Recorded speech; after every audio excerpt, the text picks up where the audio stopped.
Hello, xin chào các bạn đã quay trở lại với review 5 phút.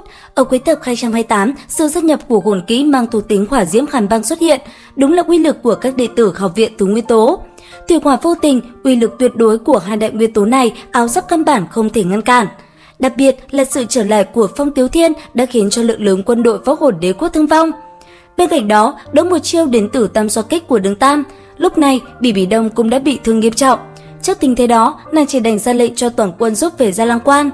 Lúc này trên chiến trường cực kỳ hỗn loạn, quân đoàn của đại quân Thiên Đấu Đế quốc khí thế ngút trời áp thẳng vào Gia Lăng Quan. Các tướng lĩnh thuộc các công quốc lúc này đã quỳ rạp dưới chân Bỉ Bỉ Đông, quân đội mà bọn họ xuất ra đã bị Thiên Đấu Đế quốc đả thương vô số. Vậy mà lúc này Bỉ Bỉ Đông còn chưa chịu dùng đến quân đoàn thiên sứ của nàng. Hành động của Bỉ Bỉ Đông làm bọn chúng không khỏi sinh ra một cảm giác quân đoàn hồn sư thủ hạ của ngươi là quân tinh nhuệ, vậy binh lính của chúng ta không phải là người hay sao? Bọn tướng lĩnh đều yên lặng, nhưng bộ dạng giận mà không dám nói ra của bọn chúng lại làm cho Bỉ Bỉ Đông trong lòng càng thêm buồn bực. Bên kia, sau khi xử lai các thất quái đoàn tụ với đại sư, ông có chút lo lắng nhìn Đường Tam. Theo kinh nghiệm nghiên cứu về hồn sư của ông, tự nhiên nhìn ra thực lực của Bỉ Bỉ Đông và Đường Tam chênh lệch như thế nào. Nếu như không có hải thần tam xoa kích, Đường Tam tuyệt đối không thể ngăn cản công kích của Bỉ Bỉ Đông. Sư phụ, ta tự có biện pháp, ngài yên tâm đi. Vừa nói, hắn đã nhờ vào sự che chở của hồn sư chung quanh mà lặng im biến mất, hắn sao lại chịu bỏ đi thần khí của mình cơ chứ?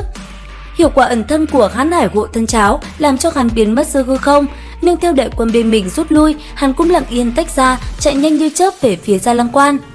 Lúc này, trên chiến trường máu đã đổ thành sông, sắc khí nồng nặc đã lan rộng đến đại quân Thiên Đấu Đế quốc, mùi huyết vụ xộc thẳng lên mũi, thật khiến người ta cảm thấy buồn nôn. Chỉ thấy giữa bầu trời rực đỏ quang mang, vũ hồn dung hợp kỹ của Tàng Nguyệt và Hồ Liệt Na đã dung hợp thành công.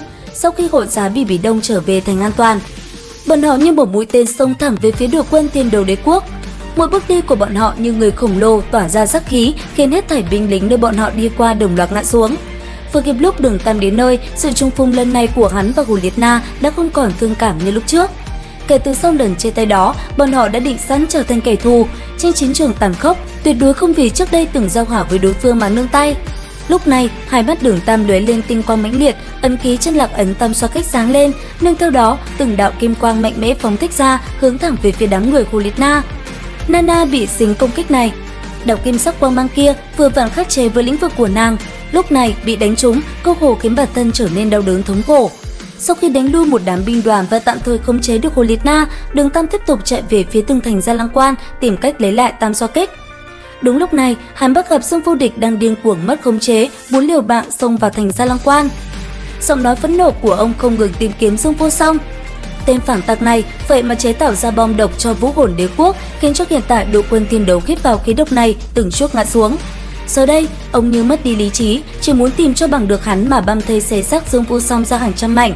Cũng may, Đường Tam tới kịp ngăn cản lại, nếu để Dương Vô Địch xông vào hầm rán hang cọp, e là một đi không trở lại. Ngăn cản thành công, Đường Tam lặng lẽ lầm mò hướng về phía Gia Lăng Quan, tiếp tục đi tới. Chỉ cần hắn tiếp cận được con sông hộ thành, thậm chí không cần qua sông, hắn sẽ nắm chắc nhờ vào khống hạc cầm long lấy về hải thần tam xoa kích của mình. Bỉ Bỉ Đông tuy mạnh, trực tiếp đánh thì không được, nhưng muốn lưu lại hắn thì tuyệt không có khả năng. Thế nhưng, khi Đường Tam sắp tiến vào phạm vi khống chế hiệu quả của khống hạc cầm long, đột nhiên hắn cảm thấy căng thẳng. Trên tường thành, ánh mắt như lợi kiếm của Bỉ Bỉ Đông đã chiếu thẳng vào mình. Đường Tam bị giật mình, không dám tiếp tục tiến về phía trước, nhưng hắn không hiểu được tinh thần lực của mình còn cao hơn Bỉ Bỉ Đông một ít. Nếu mình không dùng hồn kỹ công kích dưới sự bảo hộ của Hán Hải hộ thân cháo, lẽ ra đến lúc mình lấy được hải thần tam xoa kích trở về, Bỉ Bỉ Đông mới có thể phát hiện mình mới đúng. Trong lòng nghi vấn không thôi, hắn chỉ đánh tránh đi chờ thời cơ thích hợp. Đến đây thì cũng hết tập 229 Đấu La Đại Lục. Xin chào và hẹn gặp lại các bạn ở những video tiếp theo.